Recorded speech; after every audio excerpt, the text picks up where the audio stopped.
TV 20 Kannada ವಾಹಿನಿಗೆ ಸ್ವಾಗತ. ರೈತರ ಜಮೀನನ್ನ ಯಾವುದೇ ಕಾರಣಕ್ಕೂ ವಕ್ಫ್ ಬೋರ್ಡ್ಗೆ ಕೊಡುವ ಪ್ರಶ್ನೆ ಬರೋದಿಲ್ಲ ಎಂದು ಕಾಂಗ್ರೆಸ್ ಶಾಸಕ ಲಕ್ಷ್ಮಣ್ ಸವದಿ ಹೇಳಿದ್ದಾರೆ. ಬುಧವಾರ ಸಂಜೆ ಬೆಳಗಾವಿಯಲ್ಲಿ ಮಾತನಾಡಿ 16 ವರ್ಷಗಳಿಂದ ರೈತರು ಕೃಷಿ ಮಾಡಿಕೊಂಡು ಬಂದಿರುವ ಜಮೀನು ವಕ್ಫ್ ಬೋರ್ಡ್ಗೆ ಬರೆಯುವುದಿಲ್ಲ ಸರಿಯಲ್ಲ. ಈ ಕುರಿತು ಮುಖ್ಯಮಂತ್ರಿಗಳೊಂದಿಗೆ ಚರ್ಚೆ ಮಾಡ್ತೀನಿ ಎಂದಿದ್ದಾರೆ ಲಕ್ಷ್ಮಣ್ ಸವದಿ. 16 ವರ್ಷಗಳಿಂದ ಮಾಡ್ಕೊಂಡು ಬಂದಿರತಕ್ಕಂಥದ್ದಿದೆ. ಈಗ ಅದು ಬೆಳಕಿಗೆ ಬಂದಿದೆ ಮತ್ತು ಅದರ ಬಗ್ಗೆ ಭಾಳ ಸ್ಪಷ್ಟವಾಗಿ ಎಲ್ಲರೂ ನಾವು ಹೇಳಿದ್ದೀವಿ. ಯಾವುದೇ ಕಾರಣಕ್ಕೂ ಕೂಡ ರೈತರ ಜಮೀನನ್ನು ವಕ್ತಿಗೆ ನಾವು ಬಿಡುಕೊಡ್ತಕ್ಕಂಥ ಪ್ರಶ್ನೆ ಇಲ್ಲ, ಬಿಡುಕೂಡುದು ಮತ್ತು ಅದನ್ನು ಅವಕಾಶ ಕೊಡೋದಿಲ್ಲ.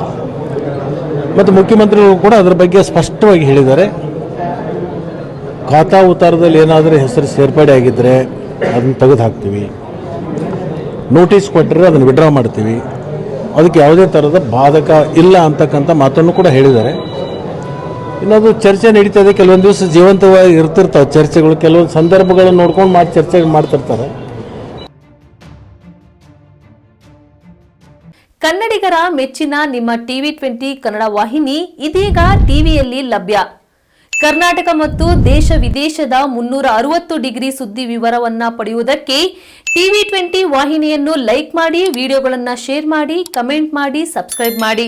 HCN ಕೇಬಲ್ 842 ನಂಬರ್ನಲ್ಲಿ ಹುಕ್ಕೇರಿ ತಾಲೂಕು ಹಾಗೂ ಸಂಕೇಶ್ವರದ ಸುತ್ತಮುತ್ತಲಿನ ಹಳ್ಳಿಗಳಲ್ಲಿ ಲಭ್ಯ. PCN ಕೇಬಲ್ 129 ನಂಬರ್ನಲ್ಲಿ ಹಾರುಗೆರೆ ಸುತ್ತಮುತ್ತಲಿನ ಹಳ್ಳಿಗಳಲ್ಲಿ ಲಭ್ಯ.